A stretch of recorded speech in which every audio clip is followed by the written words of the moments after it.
किसान अकेडमी के online platform के ऊपर थोड़ा स्वागत है। ਅੱਜ ਅਸੀਂ ਚਾइल्ड केयर एंड ਡਿਵੈਲਪਮੈਂਟ ਦੇ ਨਾਲ ਰਿਲੇਟਡ ਆਪਣੀ ਨੈਕਸਟ ਸੀਰੀਜ਼ ਦੇ ਵਿੱਚ ਕੁਐਸਚਨ ਡਿਸਕਸ ਕਰਨ ਜਾ ਰਹੇ ਹਾਂ। Child care and development anganwadi supervisor ਦਾ ਮੋਸਟ ਇੰਪੋਰਟੈਂਟ ਪੋਰਸ਼ਨ ਆ। ਆਂਗਨਵਾੜੀ ਸੁਪਰਵਾਈਜ਼ਰ ਤਾਂ ਜਿਹੜੀਆਂ ਫੀਮੇਲ ਨੇ ਪੇਪਰ ਭਰਿਆ ਆ ਤੁਹਾਡਾ 7th ਪਾਰਟ 7th ਸਬਜੈਕਟ ਆ ਤੁਹਾਡੇ ਸਿਲੇਬਸ ਦਾ 20 ਮਾਰਕਸ ਤੁਸੀਂ ਇੱਥੇ ਮੇਰੇ ਨਾਲ ਸਿਕਿਉਰ ਕਰ ਸਕਦੇ ਹੋ ਉਸ ਪੇਪਰ ਦੇ ਲਈ। ਅਗੇਨ ਜੋ ਵੀ ਬੱਚੇ ਕੋਰਸ ਲੈਣਾ ਚਾਹੁੰਦੇ ਨੇ ਸੁਪਰਵਾਈਜ਼ਰ ਆਂਗਨਵਾੜੀ ਸੁਪਰਵਾਈਜ਼ਰ ਦੇ ਮੇਨ ਜਿਹੜੇ ਹੈਗੇ ਨੇ ਕੋਰਸ ਚੱਲ ਰਹੇ ਆ। ਇੱਕ ਕੰਪਲੀਟ ਕੋਰਸ ਆ ਜਿਹੜਾ ਤੁਹਾਨੂੰ 2800 ਦੇ ਵਿੱਚ ਪ੍ਰੋਵਾਈਡ ਕੀਤਾ ਜਾ ਰਿਹਾ। ਕੰਪਲੀਟ ਤੁਹਾਡੇ 7 subject GK maths reasoning Punjab history languages ठीक है एंड टेक्नोलॉजी एंड सीसीडी ठीक है। ਤੁਹਾਡੇ ਜਿੰਨੇ ਵੀ ਸਬਜੈਕਟ ਨੇ ਕੰਪਲੀਟ ਸੁਪਰਵਾਈਜ਼ਰ ਸੀਸੀਡੀ ਦੇ ਵਿੱਚ ਸੌਰੀ ਸੁਪਰਵਾਈਜ਼ਰ ਕੰਪਲੀਟ ਸਿਲੇਬਸ ਦੇ ਵਿੱਚ ਪ੍ਰੋਵਾਈਡ ਕੀਤੇ ਜਾ ਰਹੇ ਆ। ਤੇ ਇੱਕ ਕੋਰਸ 700 ਦੇ ਵਿੱਚ ਚੱਲ ਰਿਹਾ ਜਿਹਦੇ ਵਿੱਚ ਤੁਹਾਨੂੰ ਸਿਰਫ ਚਾइल्ड केयर एंड ਡਿਵੈਲਪਮੈਂਟ ਦਾ ਪੋਰਸ਼ਨ ਪ੍ਰੋਵਾਈਡ ਕੀਤਾ जा रहा। तो जो भी बच्चे इंटरेस्टेड ने कोर्स लेना चाहते ने तो जो नंबर तुहानू स्क्रीन के ऊपर शो हो रहा 9988000121 इहदे ऊपर कॉल करके जां WhatsApp मैसेज ड्रॉप करके तुसी कोर्स की इन्फॉर्मेशन लैके कोर्स नू ज्वाइन कर सकते हो। तो अपने कोल इत्थे जी फर्स्ट क्वेश्चन आ how preschool children learn. तो यह प्री स्कूल एजुकेशन दे विचों क्वेश्चन है। तो ਕਿਹੜੇ ਬੱਚੇ ਹਾਓ ਪ੍ਰੀ ਸਕੂਲ ਚਿਲਡਰਨ ਲਰਨ ਤਾਂ ਜਿਹੜੇ ਪ੍ਰੀ ਸਕੂਲ ਚਿਲਡਰਨ ਜਾਨੀ ਕਿ 3 ਤੋਂ 6 ਸਾਲ ਤੱਕ ਦਾ ਬੱਚਾ ਹੈ ਉਹ ਕਿਵੇਂ ਲਰਨ ਕਰਦਾ। ਤੁਹਾਡਾ ਸਭ ਦਾ ਹੋ ਚੁੱਕਿਆ ਹੈ ਮੇਰੇ ਨਾਲ ਟੌਪਿਕ ਕਾਫੀ ਵਾਰ ਰਿਪੀਟ ਵੀ ਹੋ ਚੁੱਕਿਆ। ਪ੍ਰੀ ਸਕੂਲ ਐਜੂਕੇਸ਼ਨ ਤਾਂ ਕਾਦੇ ਰਾਹੀਂ ਸਿੱਖਦਾ ਜੀ ਬੱਚਾ ਖੇਡ ਦੇ ਰਾਹੀਂ। ਸਿੰਪਲ ਜੇ ਮੈਂ ਆਖਾਂ ਕਾਦੇ ਰਾਹੀਂ ਸਿੱਖੂਗਾ ਬੱਚਾ ਪਲੇ ਰਾਹੀਂ ਐਕਟੀਵਿਟੀਜ਼ ਦੇ ਰਾਹੀਂ ਠੀਕ ਹੈ ਜੀ। ਗਤੀਵਿਧੀਆਂ ਸੈਂਸਿਸ ਜਾਨੀ ਕਿ ਗਿਆਨ ਇੰਦਰੀਆਂ ਦੇ ਰਾਹੀਂ 5 ਗਿਆਨ ਇੰਦਰੀਆਂ ਨੇ ਉਹਨਾਂ ਦੇ ਰਾਹੀਂ ਤਾਂ ਬੱਚਾ ਕੀ ਆ ਇਹਨਾਂ ਮੇਨ ਚੀਜ਼ਾਂ ਦੇ ਰਾਹੀਂ ਸਿੱਖਦਾ ਜਾਨੀ ਕਿ ਬੱਚਾ ਥਰੂ ਪਲੇ ਦੇ ਰਾਹੀਂ ਸਿੱਖਦਾ। ਦੈਨ ਹੈਗਾ ਬਾਈ ਮੈਨੂਪਲੇਟਿੰਗ ਆਬਜੈਕਟਸ ਕੀ ਆ ਕੋਈ ਵੀ ਚੀਜ਼ਾਂ ਜਿਨ੍ਹਾਂ ਦੇ ਨਾਲ ਉਹ ਐਕਟੀਵਿਟੀਜ਼ ਕਰਦਾ।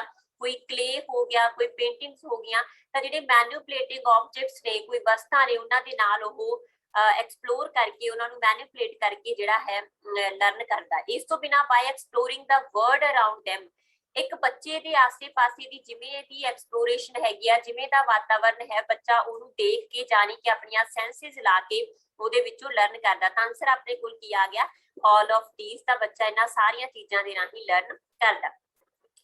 नैक्सट क्वेश्चन आ जी अपने कोल which of following not by second question not by force shall the children learn but through play। ਤਾਂ ਬੱਚੇ ਜਿਹੜਾ ਹੈ ਕਿਹਦੇ ਰਾਹੀਂ ਲਰਨ ਕਰਦੇ ਆ ਠੀਕ ਹੈ। ਆਪਣੇ ਕੋਲ ਮੇਨ ਕੁਐਸਚਨ ਆ ਕਿ ਬੱਚੇ not by force shall be children learn not by force shall the children learn। ਬੱਚੇ ਫੋਰਸ ਦੇ ਰਾਹੀਂ ਲਰਨ ਨਹੀਂ ਕਰਦੇ ਜਾਨੀ ਕਿ ਬੱਚੇ ਜ਼ਬਰਦਸਤੀ ਲਰਨ ਨਹੀਂ ਕਰਦੇ ਸਿੱਖਦੇ। they learn through play ਤਾਂ ਕਾਹਦੇ ਰਾਹੀਂ ਸਿੱਖਦੇ ਹੈਗੇ ਆ ਜੀ ਖੇਡ ਦੇ ਰਾਹੀਂ ਸਿੱਖਦੇ ਆ। ਕੀ ਨੇ ਕਿਹਾ ਪਲੈਟੋ ਨੇ। ਵੈਸੇ ਸਾਰੇ ਇਹ ਮੰਨਦੇ ਆ ਕਿ ਬੱਚਾ ਖੇਡ ਦੇ ਰਾਹੀਂ ਸਿੱਖਦਾ but this is the quotation. ਤਾਂ ਕੋਟੇਸ਼ਨ ਕਿਹਦੀ ਹੈਗੀ ਆ ਪਲੈਟੋ ਦੀ। ਨੈਕਸਟ ਕੁਐਸਚਨ ਆ which of following not personal quality of anganwadi worker. ਤਾਂ ਪ੍ਰੀ ਸਕੂਲ ਦੇ ਵਿੱਚ ਹੀ ਤੁਹਾਨੂੰ ਆਂਗਨਵਾੜੀ ਵਰਕਰ ਦੀਆਂ ਕਿਹੜੀਆਂ ਕੁਆਲਿਟੀਜ਼ ਨੇ ਐਜ਼ ਅ ਪ੍ਰੀ ਸਕੂਲਰ ਟੀਚਰ ਤਾਂ ਉਹਦੇ ਬਾਰੇ ਦੱਸਿਆ ਗਿਆ ਸੀਗਾ। ਮੇਨ ਜਿਹੜੀਆਂ ਸਕਿੱਲਸ ਸੀ ਤੁਹਾਨੂੰ ਉਹ ਦੱਸੀਆਂ ਸੀ ਕਿਹੜੀਆਂ ਸਕਿੱਲਸ ਨੇ ਤੇ ਨਾਲ ਹੀ ਪਰਸਨਲ ਕੁਆਲਿਟੀਜ਼ ਦੱਸੀਆਂ ਸੀ। ਤਾਂ ਪਰਸਨਲ ਕੁਆਲਿਟੀਜ਼ ਕਿਹੜੀਆਂ ਨੇ ਅਡੈਪਟੇਬਲ ਹੋਵੇ ਜਾਨੀ ਕਿ ਬੱਚੇ ਦੇ ਅਕੋਰਡਿੰਗ ਬੱਚੇ ਦੀ ਨੀਡ ਦੇ ਅਕੋਰਡਿੰਗ ਆਪਣੇ ਆਪ ਨੂੰ ਢਾਲ ਸਕਦਾ ਹੋਵੇ ਜੋਸ਼ੀਲਾ ਹੋਵੇ એનર્ਜੈਟਿਕ ਹੋਵੇ। ਜੇ ਟੀਚਰ ਜਾਂ ਆਂਗਨਵਾੜੀ ਵਰਕਰ ਖੁਦ ਸੁਸਤਾ ਤਾਂ ਬੱਚੇ ਵੀ ਸੁਸਤ ਹੋ ਜਾਣਗੇ ਠੀਕ ਹੈ। ਫਰਮ ਐਂਡ ਫੇਅਰ ਵਿਤਕਰਾ ਰਹਿਤ ਹੋਵੇ ਕਿਸੇ ਵੀ ਬੱਚੇ ਦੇ ਨਾਲ ਕਾਸਟ ਦੇ ਆਧਾਰ ਉੱਪਰ ਜੈਂਡਰ ਦੇ ਆਧਾਰ ਦੇ ਉੱਪਰ ਹਨਾ ਜਾਂ ਸਟੇਟਸ ਦੇ ਆਧਾਰ ਉੱਪਰ ਬਿਲਕੁਲ ਵੀ ਜਿਹੜਾ ਹੈਗਾ ਬੁਰਾ ਵਿਵਹਾਰ ਜਾਂ ਪਾਰਸ਼ਲਿਟੀ ਨਾ ਕਰੇ। ਚੌਥਾ ਹੈਗਾ ਸਟ੍ਰਿਕਟ ਸਖਤ ਬਿਲਕੁਲ ਨਹੀਂ ਹੋਣਾ ਚਾਹੀਦਾ। ਬੇਟਾ ਇਹ ਕੁਆਲਿਟੀ ਨਹੀਂ ਆਂਗਨਵਾੜੀ ਵਰਕਰ ਦੀ ਖਾਸ ਕਰਕੇ ਜਦੋਂ ਪ੍ਰੀ ਸਕੂਲ ਦੇ ਵਿੱਚ ਉਹਨੇ ਪੜਾਉਣਾ ਤਾਂ 3 ਤੋਂ 6 ਸਾਲ ਦੇ ਬੱਚੇ ਨੂੰ ਪੜਾਉਣਾ ਤਾਂ ਬਹੁਤ ਪਿਆਰ ਦੇ ਨਾਲ ਬੜੀ ਸਹਿਨਸ਼ੀਲਤਾ ਦੇ ਨਾਲ ਜਾਨੀ ਕਿ ਲਵ ਐਂਡ ਪੇਸ਼ੈਂਸ ਦੇ ਨਾਲ ਜਾਂ ਟੋਲਰੈਂਸ ਦੇ ਨਾਲ ਬੱਚੇ ਨੂੰ ਪੜਾਇਆ ਜਾਂਦਾ। ਤਾਂ ਇਸ ਕਰਕੇ ਜਿਹੜਾ ਹੈ ਸਟ੍ਰਿਕਟ ਬਿਹੇਵੀਅਰ ਬਿਲਕੁਲ ਵੀ ਸੂਟੇਬਲ ਨਹੀਂ ਹੁੰਦਾ ਕਿਸੇ ਵੀ ਸਟੇਜ ਦੇ ਉੱਪਰ। ਬਟ ਇਹ ਤਾਂ ਅਸੀਂ ਪ੍ਰੀ ਸਕੂਲ ਦੀ ਗੱਲ ਕਰ ਰਹੇ ਹਾਂ ਤਾਂ ਕਿਸੇ ਵੀ ਸਟੇਜ ਦੇ ਉੱਪਰ ਇਹ ਸੂਟੇਬਲ ਨਹੀਂ ਹੈ। ਪੋਸਟਮਾਰਟਮ ਇਜ਼ ਇਹ ਪ੍ਰੈਗਨੈਂਸੀ ਐਂਡ ਕੇਅਰ ਵਾਲੇ ਟੌਪਿਕ ਦੇ ਵਿੱਚੋਂ ਆ ਬੇਟਾ। ਤਾਂ ਇੱਕ ਆਪਣੇ ਕੋਲ ਹੁੰਦੀ ਆ ਆਪਾਂ ਆਖ ਸਕਦੇ ਹਾਂ ਕਿ ਜਿਹੜੀ ਐਂਟੀਨੇਟਲ ਕੇਅਰ ਹੋ ਗਈ ਹੈ ਨਾ, ਜਿਵੇਂ ਆਪਾਂ ਇਹ ਆਖਤਾ ਕਿ ਕਿਸੇ ਵੀ ਪ੍ਰੀਨੇਟਲ ਕੇਅਰ ਹੋ ਗਈ ਜਾਂ ਐਂਟੀਨੇਟਲ ਕੇਅਰ ਹੋ ਗਈ। ਪ੍ਰੀਨੇਟਲ ਐਂਡ ਐਂਟੀਨੇਟਲ ਕੇਅਰ ਕੀ ਹੁੰਦੀ ਆ? ਪ੍ਰੀਨੇਟਲ ਐਂਡ ਐਂਟੀਨੇਟਲ ਕੇਅਰ ਕਿਹੜੀ ਹੁੰਦੀ ਹੈ? ਜਿਹੜੀ ਕੇਅਰ ਬੱਚੇ ਨੂੰ ਮਤਲਬ ਬੱਚੇ ਤੇ ਉਹਦੀ ਮਾਂ ਨੂੰ ਜਿਹੜੀ ਹੈਗੀ ਆ ਪ੍ਰੈਗਨੈਂਸੀ ਤੋਂ ਪਹਿਲਾਂ ਪ੍ਰਦਾਨ ਕੀਤੀ ਜਾਂਦੀ ਹੈ, ਮਦਰ ਨੂੰ ਪ੍ਰੋਵਾਈਡ ਕੀਤੀ ਜਾਂਦੀ ਹੈ, ਠੀਕ ਹੈ। ਪੋਸਟਮਾਰਟਮ ਹੁੰਦੀ ਆ ਜਿਹੜੀ ਕਿ ਡਿਲੀਵਰੀ ਤੋਂ ਬਾਅਦ ਜਦੋਂ ਇੱਕ ਮਦਰ ਡਿਲੀਵਰ ਕਰ ਦਿੰਦੀ ਆ ਬੱਚਾ, ਉਸ ਤੋਂ ਬਾਅਦ ਉਹਨੂੰ ਪ੍ਰੋਵਾਈਡ ਕੀਤੀ ਜਾਂਦੀ ਹੈ। ਤਾਂ ਇਹ ਕੀ ਆ? ਕੇਅਰ ਆਫਟਰ ਡਿਲੀਵਰੀ, ਜਿਹਦੇ ਚ ਬੇਸਿਕਲੀ ਧਿਆਨ ਰੱਖਿਆ ਜਾਂਦਾ ਕਿ ਮਦਰ ਜਿਹੜੀ ਹੈਗੀ ਉਹ ਪ੍ਰੈਗਨੈਂਸੀ ਤੋਂ ਬਾਅਦ ਪ੍ਰੋਪਰ ਰੈਸਟ ਲਵੇ, ਪ੍ਰੋਪਰ ਜਿਹੜਾ ਹੈਗਾ ਰਾਈਟ ਈਟ ਕਰੇ ਕਿ ਉਹਨੇ ਅੱਛਾ ਖਾਣਾ, ਠੀਕ ਹੈ। ਤੇ ਨਾਲ ਹੀ ਵਜਾਈਨਲ ਕੇਅਰ ਜਿਹੜੀ ਹੈ ਡਿਲੀਵਰੀ ਤੋਂ ਬਾਅਦ ਇਹ ਮੇਨ ਜਿਹੜੇ 3 ਪਾਰਟ ਹੈਗੇ ਆ ਪੋਸਟਮਾਰਟਮ ਕੇਅਰ ਦੇ ਵਿੱਚ ਮਦਰ ਨੂੰ ਪ੍ਰੋਵਾਈਡ ਕੀਤੇ ਜਾਂਦੇ ਆ। ਦੈਨ ਹੈਗਾ ਜੀ ਡੌਟਸ, ਠੀਕ ਹੈ। ਡੌਟਸ ਬੇਟਾ ਇੱਕ ਨਾ ਬੜਾ ਹੀ ਕਾਮਨ ਪ੍ਰੋਗਰਾਮ ਆ, ਤੁਸੀਂ ਸੁਣਿਆ ਹੋਣਾ ਅੱਜ ਕੱਲ ਸਿਵਲ ਹਸਪੀਟਲਸ ਦੇ ਵਿੱਚ ਜਾਂ ਕਿਸੇ ਪਰਸਨ ਨੂੰ ਬਹੁਤ ਲੰਬੇ ਟਾਈਮ ਤੱਕ ਖਾਂਸੀ ਜ਼ੁਕਾਮ ਰਹਿੰਦਾ ਜੀ, ਹਨਾ, ਤਾਂ ਉਸ ਪਰਸਨ ਨੂੰ ਡੌਟਸ ਜਿਹੜੀ ਹੈਗੀ ਆ ਕੇਅਰ ਪ੍ਰੋਵਾਈਡ ਕੀਤੀ ਜਾਂਦੀ ਹੈ, ਠੀਕ ਹੈ। ਡੌਟਸ ਕੀ ਹੈਗੀ ਆ? ਟਿਊਬਰਕਲੋਸਿਸ ਦੇ ਲਈ ਨਾ ਇੱਕ ਡਿਟੈਂਸ਼ਨ ਆ, ਠੀਕ ਹੈ। ਟਿਊਬਰਕਲੋਸਿਸ, ਠੀਕ ਹੈ। ਟੀਬੀ ਦੇ ਲਈ ਜੇ ਕਿਸੇ ਪਰਸਨ ਨੂੰ ਲੰਬੇ ਟਾਈਮ ਤੱਕ ਖਾਂਸੀ ਆ ਬਲਗਮ ਰਹਿੰਦੀ ਆ ਤਾਂ ਉਸ ਪਰਸਨ ਨੂੰ ਫਿਰ ਜਿਹੜੀ ਹੈਗੀ ਆ ਪ੍ਰੋਵਾਈਡ ਕੀਤੀ ਜਾਂਦੀ ਉਹਦੀ ਡਿਟੈਂਸ਼ਨ ਕਰਨ ਦੇ ਲਈ ਜਿਹੜਾ ਹੈ ਡੌਟਸ ਥੈਰੇਪੀ ਪ੍ਰੋਵਾਈਡ ਕੀਤੀ ਜਾਂਦੀ ਹੈ, ਠੀਕ ਹੈ। ਡੌਟਸ ਥੈਰੇਪੀ ਦਾ ਮਤਲਬ ਕੀ ਆ? ਡੌਟਸ ਥੈਰੇਪੀ ਦਾ ਮਤਲਬ, ਠੀਕ ਹੈ, ਫੁੱਲ ਫਾਰਮ ਦੀ ਗੱਲ ਕਰਦੇ ਆ ਤਾਂ ਡਾਇਰੈਕਟਲੀ observed therapy, ਠੀਕ ਹੈ, ਥੈਰੇਪੀ, ਜਿਹਦੇ ਚ ਬੇਸਿਕਲੀ ਜਿਹੜਾ ਇੱਕ ਹੈ ਥੈਰੇਪੀ ਸਪੈਲਿੰਗ, ਠੀਕ ਹੈ ਜੀ। ਤਾਂ ਜਿਹੜੀ ਡਾਇਰੈਕਟਲੀ ਆਬਜ਼ਰਵਡ ਥੈਰੇਪੀ ਆ ਜਿਹਦੇ ਵਿੱਚ ਡਿਟੈਕਟ ਕੀਤਾ ਜਾਂਦਾ ਕਿ ਇਹ ਪਰਸਨ ਨੂੰ ਟੀਬੀ ਹੈ ਜਾਂ ਨਹੀਂ। ਤਾਂ ਡੌਟਸ ਪ੍ਰੋਗਰਾਮ ਆ ਜਿਹੜਾ ਕਿ ਟਿਊਬਰਕਲੋਸਿਸ ਦੇ ਲਈ ਲਾਂਚ ਕੀਤਾ ਗਿਆ ਸੀਗਾ, ਮਤਲਬ ਇੱਕ ਡਿਟੈਂਸ਼ਨ ਸਕੀਮ ਆ। ਡਾਇਰੈਕਟਲੀ ਆਬਜ਼ਰਵਡ ਟ੍ਰੀਟਮੈਂਟ ਇੱਕ ਸ਼ਾਰਟ ਕੋਰਸ ਹੁੰਦਾ, ਠੀਕ ਹੈ, ਜਿਹਦੇ ਵਿੱਚ ਟ੍ਰੀਟਮੈਂਟ ਕੀਤਾ ਜਾਂਦਾ ਆਬਜ਼ਰਵ ਕਰਕੇ ਪਰਸਨ ਨੂੰ, ਠੀਕ ਹੈ। ਪਹਿਲਾਂ ਪਰਸਨ ਨੂੰ ਡਿਟੈਕਟ ਕੀਤਾ ਜਾਂਦਾ ਕਿ ਪਰਸਨ ਨੂੰ ਟੀਬੀ ਹੈ, ਫਿਰ ਉਸ ਤੋਂ ਬਾਅਦ ਜਿਹੜਾ ਹੈ ਉਹਦਾ ਟ੍ਰੀਟਮੈਂਟ, ਠੀਕ ਹੈ, ਟ੍ਰੀਟਮੈਂਟ ਜੋ ਉਹਦੀਆਂ ਮੈਡੀਸਨ ਗਵਰਨਮੈਂਟ ਤੁਹਾਨੂੰ ਪਤਾ ਫ੍ਰੀ ਇਲਾਜ ਹੁੰਦਾ ਤਾਂ ਪ੍ਰੋਵਾਈਡ ਕੀਤਾ ਜਾਂਦਾ, ਤਾਂ ਉਹਨੂੰ ਆਖਦੇ ਨੇ ਡੌਟਸ।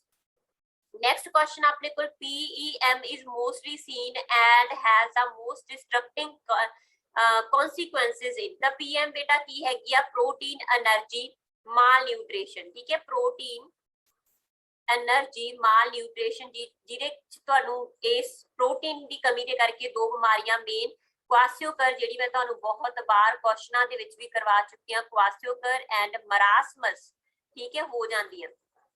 ਪਿਛਲੇ ਕੁਐਸਚਨ ਦੇਖੋ ਜੇ ਤੁਸੀਂ ਮਰਾਸਮਸ ਤੇ ਕੁਆਸੀਓਕਰ ਬਾਰੇ ਨਹੀਂ ਕੀਤਾ ਤਾਂ ਜਿਹੜੀ ਪੀਐਮ ਹੈਗੀ ਆ ਮੋਸਟਲੀ ਕਿਹੜੀ ਉਮਰ ਦੇ ਵਿੱਚ ਸੀਨ ਕੀਤੀਆਂ ਜਾਂਦੀਆਂ, ਜਾਨੀ ਇਹ ਜਿਹੜੀਆਂ 2 ਬਿਮਾਰੀਆਂ ਹੈ ਮੋਸਟਲੀ ਕਿਹੜੇ ਸੀਨ ਦੇ ਵਿੱਚ? ਮਾਲ ਨਿਊਟ੍ਰੀਸ਼ਨ ਆ, ਬਿਮਾਰੀਆਂ ਨਹੀਂ ਕਹਿ ਸਕਦੇ। ਤਾਂ ਜਿਹੜਾ ਕੁਪੋਸ਼ਣ ਹੈ, 2 ਕੁਪੋਸ਼ਣ ਦੀਆਂ ਕਿਸਮਾਂ ਪੀਐਮ ਦੇ ਨਾਲ ਰਿਲੇਟਡ, ਪ੍ਰੋਟੀਨ એનર્ਜੀ ਮਾਲ ਨਿਊਟ੍ਰੀਸ਼ਨ ਦੇ ਨਾਲ ਰਿਲੇਟਡ ਕਿਹੜੀ ਏਜ ਦੇ ਵਿੱਚ ਦੇਖੀਆਂ ਜਾਂਦੀਆਂ?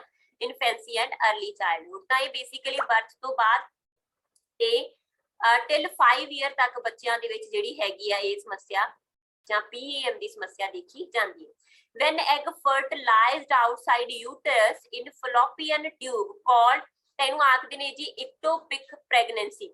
ਇਕਟੋਪਿਕ ਪ੍ਰੈਗਨੈਂਸੀ ਕੀ ਹੁੰਦੀ ਹੈ? ਜਿਹਦੇ ਚ ਮਦਰ ਦੇ ਜਿਹੜਾ ਹੈਗਾ ਬੱਚਾ ਯੂਟਰਸ ਦੇ ਵਿੱਚ ਬਣਨ ਦੀ ਬਜਾਏ ਫਲੋਪੀਅਨ ਟਿਊਬ ਦੇ ਵਿੱਚ ਬਣ ਜਾਂਦਾ ਤੇ ਜਿਹਦੇ ਕਰਕੇ ਪੇਟ ਦਰਦ ਹੋਣ ਲੱਗ ਜਾਂਦਾ ਤੇ ਮਿਸਕੈਰੇਜ ਦੀਆਂ ਸਮੱਸਿਆਵਾਂ ਵੀ ਆ ਜਾਂਦੀਆਂ, ਠੀਕ ਹੈ ਜੀ। ਤਾਂ ਜਿਹੜੀ ਇਹ ਬਿਮਾਰੀ ਜਾਂ ਆਪਾਂ ਇੱਕ ਤਰੀਕੇ ਦਾ ਟਾਈਪ ਆਫ ਪੇਨ ਦਾ ਕਾਰਨ, ਐਬਡੋਮੀਨਲ ਪੇਨ ਦਾ ਕਾਰਨ ਪੇਟ ਦੇ ਵਿੱਚ ਡਿਊਰਿੰਗ ਪ੍ਰੈਗਨੈਂਸੀ, ਤਾਂ ਉਹ ਕੀ ਹੈ ਜੀ? ਇਕਟੋਪਿਕ ਪ੍ਰੈਗਨੈਂਸੀ।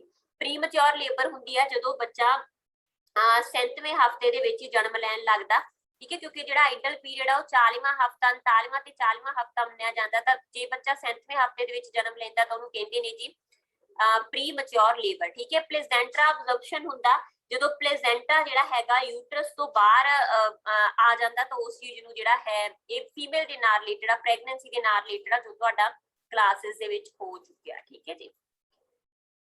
ਨੈਕਸਟ ਹੈਗਾ ਜੀ NRHMR ਸਟਾਰਟਡ ਬਾਈ, ਤਾਂ ਜਿਹੜਾ NHRM ਹੈ ਸਭ ਤੋਂ ਪਹਿਲਾਂ ਇਹ ਪ੍ਰੋਗਰਾਮ ਕੀ ਆ? ਨੈਸ਼ਨਲ ਰੂਰਲ ਹੈਲਥ ਮਿਸ਼ਨ, ਠੀਕ ਹੈ, ਤੁਹਾਨੂੰ ਸਭ ਨੂੰ ਕਲੀਅਰ ਹੋਏਗਾ NHRM ਕੀ ਹੈ? National rural health mission. ਠੀਕ ਹੈ ਜੀ।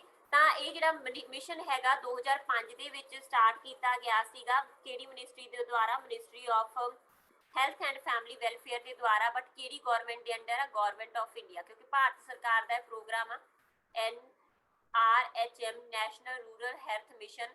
ਬਾਅਦ ਦੇ ਵਿੱਚ ਕੀ ਹੁੰਦਾ, 2013 ਦੇ ਵਿੱਚ ਇੱਕ ਹੋਰ ਪ੍ਰੋਗਰਾਮ ਲਾਂਚ ਹੁੰਦਾ, ਨੈਸ਼ਨਲ ਅਰਬਨ ਹੈਲਥ ਮਿਸ਼ਨ। ਜਦੋਂ ਇਹ ਵੀ ਲਾਂਚ ਹੋ ਜਾਂਦਾ ਤਾਂ 2013 ਦੇ ਵਿੱਚ NRHM ਨੂੰ ਤੇ NUHM ਨੂੰ ਇਕੱਠਾ ਕਰਕੇ 2013 ਦੇ ਵਿੱਚ ਪ੍ਰੋਗਰਾਮ ਨੈਸ਼ਨਲ ਹੈਲਥ ਮਿਸ਼ਨ ਕਰ ਦਿੱਤਾ ਗਿਆ। ਤਾਂ ਅੱਜ ਕੱਲ੍ਹ ਅਸੀਂ ਇਸ ਪ੍ਰੋਗਰਾਮ ਨੂੰ ਨੈਸ਼ਨਲ ਹੈਲਥ ਮਿਸ਼ਨ ਆਖਦੇ ਹਾਂ, ਜਿਹੜਾ ਕਿ ਗਵਰਨਮੈਂਟ ਆਫ ਇੰਡੀਆ ਦਾ ਪ੍ਰੋਗਰਾਮ ਆ ਤੇ ਕਿਹੜੀ ਮਿਨਿਸਟਰੀ ਦੇ ਅੰਡਰ ਆ, ministry of health and family welfare ਦੇ। 9th ਕੁਐਸਚਨ ਆਪਣੇ ਕੋਲ, ਵਟ ਇਜ਼ ਬ੍ਰੌਨਕਾਈਟਸ। ਤਾਂ ਬ੍ਰੌਨਕਾਈਟਸ ਮੈਂ ਤੁਹਾਨੂੰ ਦੋ ਤਰੀਕੇ ਦਾ ਕਿਹਾ ਸੀ, ਅਕਿਊਟ ਹੋ ਸਕਦਾ, ਠੀਕ ਹੈ, ਤੇ ਕ੍ਰੋਨਿਕ ਹੋ ਸਕਦਾ ਜੀ। ਬਹੁਤ ਲੰਬੇ ਟਾਈਮ ਤੱਕ ਤੁਹਾਡੇ ਜਿਹੜਾ ਹੈਗਾ ਖੰਘ ਜ਼ੁਕਾਮ ਖਾਂਸੀ ਰਹਿੰਦਾ ਤਾਂ ਜਿਹੜਾ ਉਹ ਕ੍ਰੋਨਿਕ ਬ੍ਰੌਨਕਾਈਟਸ ਹੋਊਗਾ। ਅਦਰਵਾਈਜ਼ ਉਹ ਅਕਿਊਟ ਹੋਊਗਾ ਜੇ ਤੁਹਾਨੂੰ 10 ਤੋਂ ਲੈ ਕੇ 1 ਮਹੀਨੇ ਤੱਕ ਜਿਹੜੀ ਹੈਗੀ 1 ਮਹੀਨੇ ਦੇ ਅੰਦਰ ਅੰਦਰ ਤੁਸੀਂ ਕਵਰ ਕਰ ਜਾਂਦੇ ਹੋ। ਨਾਰਮਲੀ 10 ਦਿਨਾਂ ਦੇ ਅੰਦਰ ਅੰਦਰ ਜਿਹੜਾ ਹੈ ਬ੍ਰੌਨਕਾਈਟਸ ਤੋਂ ਬਚਿਆ ਜਾ ਸਕਦਾ ਅਕਿਊਟ ਤੋਂ। ਕ੍ਰੋਨਿਕ ਬਹੁਤ ਲੰਬੇ ਟਾਈਮ ਤੱਕ ਰਹਿ ਸਕਦੀ ਹੈ। ਬ੍ਰੌਨਕਾਈਟਸ ਦੇ ਵਿੱਚ ਹੁੰਦਾ ਕੀ ਹੈ ਜੀ, ਜਿਹੜੇ ਸਾਡੇ ਲੰਗਸ ਦੇ 에ਅਰਵੇ ਨੇ, ਫੇਫੜਿਆਂ ਦੇ 에ਅਰਵੇਜ਼ ਨੇ, ਉਹਨਾਂ ਦੇ ਵਿੱਚ ਜਿਹੜੀ ਹੈਗੀ ਆ ਸਵੈਲਿੰਗ ਹੋ ਜਾਂਦੀ ਹੈ, ਜਿਹਦੇ ਕਰਕੇ ਬਲਗਮ ਬਣ ਜਾਂਦੀ ਆ ਤੇ ਸਾਹ ਲੈਣ ਦੇ ਵਿੱਚ ਦਿੱਕਤ ਆਉਣ ਲੱਗ ਜਾਂਦੀ ਆ, ਜਾਂ ਆਪਾਂ ਕਹੀਏ ਜ਼ੁਕਾਮ ਵਗੈਰਾ ਲੱਗ ਜਾਂਦਾ। ਤਾਂ ਇਹ ਕੀ ਹੈ, ਇਨਫਲੇਮੇਸ਼ਨ ਆਫ 에ਅਰਵੇਜ਼ ਇਨ ਲੰਗਸ। ਤਾਂ ਲੰਗਸ ਦੇ ਨਾਲ ਰਿਲੇਟਡ ਇਹ ਪ੍ਰੋਬਲਮ। ਦੈਨ ਹੈਗਾ ਜੀ, if you have bronchitis it's most important. ਜੇ ਤੁਹਾਨੂੰ ਬ੍ਰੌਨਕਾਈਟਸ ਆ ਤਾਂ ਤੁਸੀਂ ਘਰੇ ਉਹਦਾ ਟ੍ਰੀਟਮੈਂਟ ਕਿਵੇਂ ਕਰ ਸਕਦੇ ਹੋ, ਕਿਉਂਕਿ ਥੋੜੀ ਜਿਹੀ ਸਾਹ ਲੈਣ ਦੇ ਵਿੱਚ ਦਿੱਕਤ ਆਉਂਦੀ ਹੈ ਇਹਦੇ ਵਿੱਚ। ਤਾਂ ਇਸ ਕਰਕੇ ਸਲੀਪ ਨੀਅਰ ਵਿੰਡੋ, ਤਾਂ ਵਿੰਡੋ ਦੇ ਨੀਅਰ ਸੌਵੋ, ਵੱਧ ਤੋਂ ਵੱਧ ਪਾਣੀ ਪੀਓ, ਜ਼ਰੂਰੀ ਹੈ, ਠੀਕ ਹੈ। ਈਟ ਐਵਰੀ 2 ਆਰ, ਤਾਂ ਹਰ ਜਿਹੜਾ 2 ਘੰਟੇ ਬਾਅਦ ਕੁਛ ਨਾ ਕੁਛ ਜ਼ਰੂਰ ਖਾਓ। ਤਾਂ ਸਾਡੇ ਕੋਲ ਆਨਸਰ ਹੈ ਜੀ all of above. How did ਪਿਆਜੇ ਡਿਸਕ੍ਰਾਈਬ ਚਿਲਡਰਨ। ਪਿਆਜੇ ਦੀ ਥਿਊਰੀ ਦਾ ਨਾਮ ਕੀ ਸੀ, ਕੋਗਨਿਟਿਵ ਡਿਵੈਲਪਮੈਂਟ ਥਿਊਰੀ, ਤੇ ਚਾਈਲਡ ਡਿਵੈਲਪਮੈਂਟ ਦੇ ਨਾਲ ਰਿਲੇਟਡ ਬਹੁਤ ਹੀ ਇੰਪੋਰਟੈਂਟ ਥਿਊਰੀ ਆ। ਇਸ ਥਿਊਰੀ ਦੇ ਵਿੱਚ ਉਹਨੇ ਬੱਚੇ ਨੂੰ ਕੀ ਆਖਿਆ ਜੀ, ਸਮਾਲ ਸਾਇੰਟਿਸਟ। ਅਸਲ ਦੇ ਵਿੱਚ ਉਹਨੇ ਟਰਮ ਯੂਜ਼ ਕੀਤੀ ਸੀ, child is a lone scientist, ਨਿੱਕਾ ਨੰਨਾ ਮੁੰਨਾ ਵਿਗਿਆਨੀ, ਠੀਕ ਹੈ। ਤਾਂ ਬੱਚਾ ਕੀ ਹੈ, ਇੱਕ ਨੰਨਾ ਮੁੰਨਾ ਵਿਗਿਆਨੀ ਹੈ। ਇਸ ਕਰਕੇ ਕੀ ਆਖਿਆ ਉਹਨੇ, ਸਮਾਲ ਸਾਇੰਟਿਸਟ ਜਾਂ ਲੋਨ ਸਾਇੰਟਿਸਟ, ਜਾਂ ਆਪਾਂ ਕਹੀਏ ਛੋਟਾ ਵਿਗਿਆਨੀ। Next question ਆ ਜੀ, Vygotsky's theory which aspect of development get neglected। ਵਾਈਗੋਸਕੀ the theory ਦਾ ਨਾਮ ਕੀ ਹੈ ਜੀ, ਵਾਈਗੋਸਕੀ ਦੀ ਥਿਊਰੀ ਦਾ ਨਾਮ ਹੈ ਸੋਸ਼ਲ ਕਲਚਰਲ ਥਿਊਰੀ। ਤਾਂ ਸੋਸ਼ਲ ਕਲਚਰਲ ਥਿਊਰੀ ਦੇ ਵਿੱਚ ਉਹਨੇ ਇਹ ਆਖਿਆ ਕਿ ਬੱਚਾ ਸਮਾਜ ਦੇ ਨਾਲ ਤੇ ਕਲਚਰ ਦੇ ਨਾਲ ਜਿਹੜਾ ਹੈ ਅੰਤਰਕਿਰਿਆ ਕਰਕੇ ਸਿੱਖਦਾ, ਤੇ ਅੰਤਰਕਿਰਿਆ ਕਰਨ ਦੇ ਲਈ ਮੇਨ ਚੀਜ਼ ਸਾਡੇ ਕੋਲ ਕੀ ਹੁੰਦੀ ਹੈ, ਲੈਂਗੁਏਜ। ਇਹਦਾ ਮਤਲਬ ਉਹਨੇ ਸੋਸ਼ਲ ਦੇ ਉੱਪਰ ਵੀ ਜ਼ੋਰ ਦਿੱਤਾ, ਕਲਚਰ ਦੇ ਉੱਪਰ ਵੀ ਜ਼ੋਰ ਦਿੱਤਾ, ਲੈਂਗੁਏਜ ਦੇ ਉੱਪਰ ਵੀ ਜ਼ੋਰ ਦਿੱਤਾ। ਉਹ ਬਾਇਓਲੋਜੀਕਲ ਨੂੰ ਨਹੀਂ ਮੰਨਦਾ। ਬਾਇਓਲੋਜੀਕਲ ਕੀ ਹੁੰਦਾ ਕਿ ਜੋ ਗੁਣ ਤੁਹਾਨੂੰ ਜਮਾਂਦਰੂ ਹੀ ਮਿਲ ਜਾਣ, ਠੀਕ ਹੈ। ਤਾਂ ਇਹਦੇ ਅਕੋਰਡਿੰਗ ਜਿਹੜੀ ਡਿਵੈਲਪਮੈਂਟ ਆ ਉਹ ਜਮਾਂਦਰੂ ਨਹੀਂ ਹੈਗੀ, ਡਿਵੈਲਪਮੈਂਟ ਸਮਾਜ ਦੇ ਨਾਲ ਅੰਤਰਕਿਰਿਆ ਕਰਕੇ ਸੋਸ਼ਲ ਇੰਟਰੈਕਸ਼ਨ ਦੇ ਰਾਹੀਂ, ਨੈਗੋਸੀਏਸ਼ਨ ਦੇ ਰਾਹੀਂ ਹੁੰਦੀ ਹੈ। ਨੈਕਸਟ ਕੁਐਸਚਨ ਆ, which of following is not a live attenuated vaccine. ਦੋ ਤਰ੍ਹਾਂ ਦੀਆਂ ਵੈਕਸੀਨ ਹੁੰਦੀਆਂ ਨੇ, ਬਹੁਤ ਵਾਰ ਰਿਪੀਟ ਕਰ ਚੁੱਕੀ ਆ ਮੈਂ। ਇੱਕ ਹੁੰਦੀ ਆ ਲਾਈਵ ਐਟੀਨਿਊਟਡ, ਜਿਹਦੇ ਚ ਜੋ ਵੀ ਪੈਥੋਜਨ ਹੁੰਦਾ, ਜਿਹਦੇ ਲਈ ਵੀ ਮੈਡੀਸਿਨ ਤੁਸੀਂ ਬਣਾ ਰਹੇ ਹੋ, ਉਸ ਵਾਇਰਸ ਦੇ ਪੈਥੋਜਨ ਨੂੰ ਜਿਉਂਦਿਆਂ ਹੀ ਯੂਜ਼ ਕੀਤਾ ਜਾਂਦਾ, ਬਹੁਤ ਵੀਕ ਕਰਕੇ। ਇੱਕ ਹੁੰਦੀ ਆ ਕਿਲਡ, ਠੀਕ ਹੈ। ਕਿਲਡ ਦੇ ਵਿੱਚ ਜਿਹੜਾ ਉਹ ਪੈਥੋਜਨ ਉਹਨੂੰ ਬਿਲਕੁਲ ਮਾਰ ਕੇ ਯੂਜ਼ ਕੀਤਾ ਜਾਂਦਾ ਹੈ। ਵੈਕਸੀਨੇਸ਼ਨ ਵਾਲੇ ਟੌਪਿਕ ਵਿੱਚ ਤੁਹਾਡਾ ਬਿਲਕੁਲ ਕਲੀਅਰ ਹੋ ਗਿਆ ਹੋਊਗਾ। ਤੇ ਇਹ ਜਿਹੜੀ ਮੈਡੀਸਿਨ ਸਾਡੇ ਕੋਲ ਹੈ ਜਿਹੜੀ ਲਾਈਵ ਨਹੀਂ ਆ, ਕਿਉਂਕਿ BCG ਵੀ ਲਾਈਵ ਆ, 7 OP ਵੀ ਆ, ਜਾਨੀ ਕਿ ਔਰਲ ਪੋਲੀਓ ਵੈਕਸੀਨ ਆਈ ਵੀ ਲਾਈਵ ਆ, ਤੇ ਮੀਜ਼ਲਸ ਦੀ ਵੈਕਸੀਨ ਜਿਹੜੀ ਹੈਗੀ ਆ ਉਹ ਵੀ ਕੀ ਆ, ਲਾਈਵ ਆ। ਬਸ ਜਿਹੜੀ ਸਾਲਕ ਹੈਗੀ ਆ, ਸਾਲਕ ਕਿਹੜੀ ਹੈਗੀ ਆ, IPV, ਠੀਕ ਹੈ। IPV ਜਿਹੜੀ ਹੈਗੀ ਵੀ ਪੋਲੀਓ ਦੀ ਇੰਟਰਐਕਟੀਵੇਟਡ ਵੈਕਸੀਨ ਆ, ਤੇ IPV ਜਿਹੜੀ ਹੈਗੀ ਆ ਉਹ ਕੀ ਆ ਜੀ, ਲਾਈਵ ਐਟੀਨਿਊਟਡ ਵੈਕਸੀਨ ਨਹੀਂ ਹੈਗੀ, ਉਹ ਕੀ ਆ, ਕਿਲਡ ਵੈਕਸੀਨ ਆ। ਤਾਂ ਇਸ ਕਰਕੇ ਸਾਡੇ ਕੋਲ ਆਨਸਰ ਕੀ ਆ ਗਿਆ ਇੱਥੇ, ਸਾਲਕ। ਸਾਲਕ ਤੇ 7 ਧਿਆਨ ਚ ਰੱਖਿਓ, 7 OPV ਆ ਤੇ ਸਾਲਕ IPV ਦਾ ਹੀ ਦੂਜਾ ਨਾਮ ਆ। ਨੈਕਸਟ ਕੁਐਸਚਨ ਆ ਜੀ, ਵਿਚ of following vaccine not given at birth, ਠੀਕ ਹੈ। ਤਾਂ ਸਾਡੇ ਕੋਲ BCG ਐਟ ਬਰਥ ਦਿੱਤੀ ਜਾਂਦੀ ਹੈ, OPV ਦੀ 0 ਡੋਜ਼ ਐਟ ਬਰਥ ਦਿੱਤੀ ਜਾਂਦੀ ਹੈ, ਤੇ ਅੱਜ ਕੱਲ HEP ਜਾਨੀ ਹੈਪੇਟਾਈਟਸ B ਵੀ ਐਟ ਬਰਥ ਦੇਣੀ ਸ਼ੁਰੂ ਕਰ ਦਿੱਤੀ ਗਈ ਆ। ਵੈਸੇ ਹੈਪੇਟਾਈਟਸ B ਦੇ 2 ਸ਼ਡਿਊਲ ਹੁੰਦੇ ਆ, ਠੀਕ ਹੈ। ਇੱਕ ਚ ਬਾਏ ਬਰਥ ਦੇ ਦਿੱਤੀ ਜਾਂਦੀ ਹੈ, ਤੇ ਇੱਕ ਦੇ ਵਿੱਚ 6 ਮੰਥ ਦੀ ਵਿੱਚ ਪਹਿਲੀ ਡੋਜ਼ ਦਿੱਤੀ, 6 ਵੀਕ ਦੇ ਵਿੱਚ ਫਰਸਟ ਡੋਜ਼ ਦਿੱਤੀ ਜਾਂਦੀ ਹੈ। ਬਟ क्योंकि ਇਹਦੇ ਦੋ ਸ਼ਡਿਊਲ ਹੈ, ਇਸ ਕਰਕੇ ਅਸੀਂ HEPV ਨੂੰ ਵੀ ਐਟ ਬਰਥ ਪੜ੍ਹ ਲੈਂਦੇ ਆ। ਬਟ DPT ਫਿਕਸ ਆ ਕਿ DPT ਜਿਹੜੀ ਡਿਪਥੀਰੀਆ, ਪਰਟਿਊਟਸ ਤੇ ਟੈਟਨਸ ਦੀ ਜੋ ਵੈਕਸੀਨ ਹੈ ਉਹਦੀ ਪਹਿਲੀ ਡੋਜ਼ 6 ਵੀਕ ਦੇ ਵਿੱਚ ਹੀ ਦਿੱਤੀ ਜਾਂਦੀ ਹੈ। 6 ਵੀਕ 14 ਵੀਕ ਦੇ ਵਿੱਚ ਦੂਜੀ ਡੋਜ਼ ਤੇ ਫਿਰ 10ਵੇਂ ਵੀਕ ਦੇ ਵਿੱਚ ਤੇ ਫਿਰ 14ਵੇਂ ਵੀਕ ਦੇ ਵਿੱਚ ਜਿਹੜੀ ਤੀਜੀ ਡੋਜ਼ ਇਹਦੀ ਦਿੱਤੀ ਜਾਂਦੀ ਹੈ। ਨੈਕਸਟ ਹੈ ਜੀ, which one of the following is essential for preventing dental caries. ਠੀਕ ਹੈ, ਤਾਂ ਜਿਹੜੀ ਦੰਦਾਂ ਦੇ ਵਿੱਚ ਕੈਵਿਟੀ ਹੋ ਜਾਂਦੀ ਹੈ, ਜਿਹੜੇ ਸਾਡੇ ਟੀਥ ਐਨਾਮਲਸ ਵੀਕ ਹੋ ਜਾਂਦੇ ਆ ਨਾ, ਤਾਂ ਉਹ ਕਿਹਦੇ ਕਰਕੇ ਹੁੰਦੇ ਆ ਜੀ? ਫਲੋਰਿਨ ਦੇ ਕਰਕੇ। ਜਿਵੇਂ ਡਿਸਕਲਰਮੈਂਟ ਹੋ ਗਈ ਦੰਦਾਂ ਦੀ, ਤਾਂ ਉਹਦੇ ਲਈ ਜਿਹੜਾ ਹੈਗਾ essential for preventing dental carries, ਤਾਂ ਜਿਹੜੀ ਹੈਗੀ ਆ ਪ੍ਰੀਵੈਂਟ ਕਰਨ ਦੇ ਲਈ ਡੈਂਟਲ ਕੈਵਿਟੀ ਨੂੰ ਕੀ ਯੂਜ਼ ਕੀਤਾ ਜਾ ਸਕਦਾ ਹੈ? ਫਲੋਰਿਨ। ਠੀਕ ਹੈ ਜੀ, ਕਲੀਅਰ।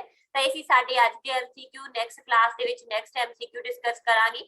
ਤਾਂ ਜੇ ਤੁਹਾਨੂੰ ਸਾਡੀਆਂ ਵੀਡੀਓ ਪਸੰਦ ਆ ਰਹੀਆਂ ਤਾਂ ਵੱਧ ਤੋਂ ਵੱਧ ਚੈਨਲ ਨੂੰ ਸ਼ੇਅਰ ਕਰੋ। ਜੇ ਤੁਸੀਂ ਕੋਰਸ ਲੈਣਾ ਚਾਹੁੰਦੇ ਹੋ ਤਾਂ ਤੁਸੀਂ ਡਿਸਕ੍ਰਿਪਸ਼ਨ ਬਾਕਸ ਵਿੱਚ ਜੋ ਨੰਬਰ ਦਿੱਤਾ ਹੋਇਆ ਤਾਂ ਤੁਸੀਂ ਉਹਦੇ ਉੱਪਰ ਕਾਲ ਕਰਕੇ ਕੋਰਸ ਨੂੰ ਪਰਚੇਸ ਕਰ ਸਕਦੇ ਹੋ। Thank you so much.